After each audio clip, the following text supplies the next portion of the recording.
Bismillahi la yasuqu khairan illallah. Bismillahi masyaallah. Assalamualaikum warahmatullahi ta'ala wabarakatuh. Alhamdulillah. Alhamdulillahilladzi ja'ala syahrul ramadana akrama syuhur. Syahrun mubarakun, syahrun ad-du'a'u mustajabun. Syahrun unzila fihi al-Qur'an. Ay kama qala Allah Ta'ala fil Qur'anil Karim, wa huwa asdaqul qa'ilin, a'udzu billahi minasy syaithanir rajim. Bismillahirrahmanirrahim. Syahrul Ramadan alladzi unzila fihi al-Qur'anu hudan lin-nasi wa bayyinatin minal huda wal furqan. Al-ayah. Hadirin sahabat muslim yang dirahmati oleh Allah, perlu kita ketahui bahwasannya di bulan Ramadan ini banyak sekali keutamaan di dalamnya. Dan tak lupa kita curahkan, limpahkan atas rasa syukur dan nikmat kita kepada Allah Subhanahu wa Ta'ala. Berkat karunia-Nya lah kita dapat bertemu di bulan suci Ramadan ini. Tak lupa juga kita salawat, bertangkaikan salam, kita curah limpahkan kepada junjungan alam baginda Nabi besar Muhammad sallallahu alaihi wasallam, karena berkat syafaatil uzma dari beliau lah kita akan selamat di yaumil hisab nanti. Banyak sekali keutamaan di bulan suci Ramadan ini. Di antaranya yaitu di bulan Ramadan ialah bulan di mana diturunkannya Al-Qur'an. Sebagaimana Allah berfirman di dalam Al-Qur'an surah Al-Baqarah 185 di lembaran kanan pertengahan yang berbunyi, a'udzu billahi minasyaitonir rajim, bismillahirrahmanirrahim. Syahrul Ramadan alladzi unzila fihi al-Qur'anu hudan lin-nasi wa bayyinatin minal huda wal furqan. Bahwasanya di bulan Ramadan ialah bulan diturunkannya Al-Qur'an.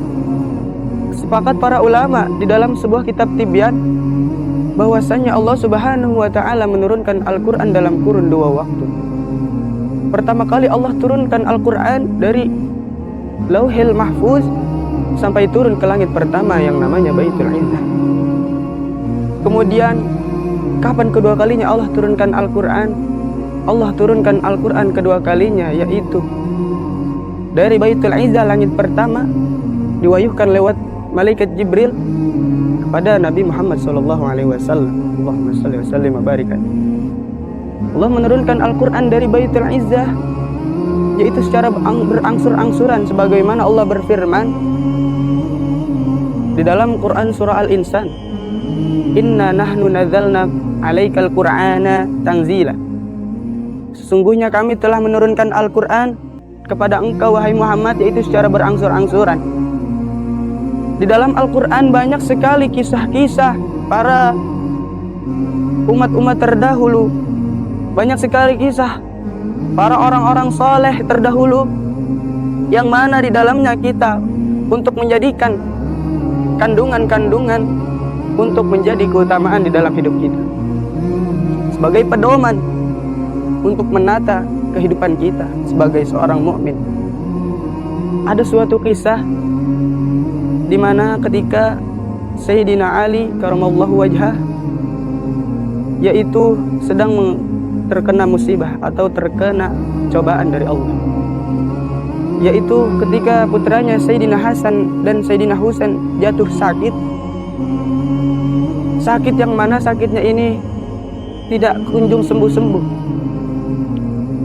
Sayyidina Ali telah membawa ke tabib, kepada dokter, kepada para pengobatan, akan tetapi Sayyidina Hasan dan Sayyidina Husain pun tidak kunjung sembuh-sembuh dalam penyakit.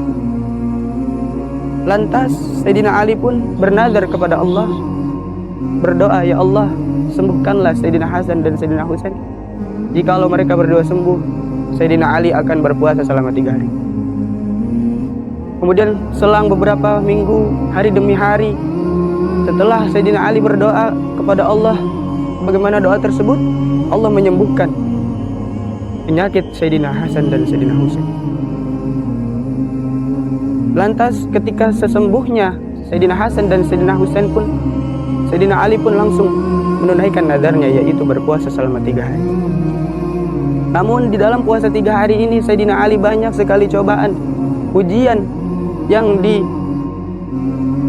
diterimanya oleh Sayyidina Ali, yaitu banyak sekali cobaan dan ujian yang berat di hari-hari di mana ia berpuasa selama 3 hari berturut-turut. Di hari pertama Sayyidina Ali berpuasa, ketika itu waktu sudah menunjukkan ingin berbuka. Sayyidina Ali hanya mempunyai air putih dan beberapa kurma untuk ia makan ketika waktu berbuka. Lantas ada yang mengetuk pintu rumahnya, seorang miskin yang tidak mempunyai apa-apa, dan meminta kepada Sayyidina Ali untuk diberikan makanan oleh Sayyidina Ali. Lantas Sayyidina Ali pun dalam tidak berat hatinya ia memberikan makanan yang sesederhananya ia punyai ketika itu untuk berbuka dia, untuk kepada orang miskin tersebut. Kemudian di hari kedua ketika ia ingin berbuka pula, di mana makanan yang ia mempunyai juga hanya sebeberapa saja untuk dia makan dan keluarganya. Dalam hari kedua ini ada pula yang mengetuk pintu rumahnya, yaitu seorang anak yatim, di mana ia tidak mempunyai siapa-siapa, di mana ia kelaparan dan butuh makan. Kemudian Sayyidina Ali pun lantas mengasih kembali makanan-makanan untuk ia berbuka kepada seorang yatim tersebut. Saking mulianya Sayyidina Ali, ia rela mengasih makanan-makanan yang sedikit itu untuk seorang yatim yang sedang kelaparan itu. Kemudian di hari ketiga, ketika Sayyidina Ali ingin berbuka kembali di puasanya, nadarnya yang hari ketiga ini, ada seseorang yang mengetuk pintu rumahnya lagi, yaitu seorang tawanan perang yang sedang kelaparan, sangat-sangat kelaparan karena tidak pernah makan ketika ditawan. Lantas Sayyidina Ali tidak pernah berat hati lagi untuk memberikan makanan kepada seorang tawanan itu. Sungguh mulianya Sayyidina Ali, sampai kisah ini diabadikan di dalam Al-Quran, Quran Surah Al-Insan. Allah mengangkat derajat Sayyidina Ali dan membalasnya di surganya Allah Subhanahu wa Ta'ala. Pelajaran yang bisa kita ambil dalam kisah ini yaitu kita teruslah berbuat baik walaupun kita berada di titik terendah, walaupun kita berada di titik paling butuh, tapi tetaplah kita berbuat baik sekecil apapun itu. Mungkin itu saja yang dapat saya sampaikan, kurang lebihnya mohon maaf. Wabillahi taufiq wal hidayah wa ridha wal inayah. Wassalamualaikum warahmatullahi wabarakatuh.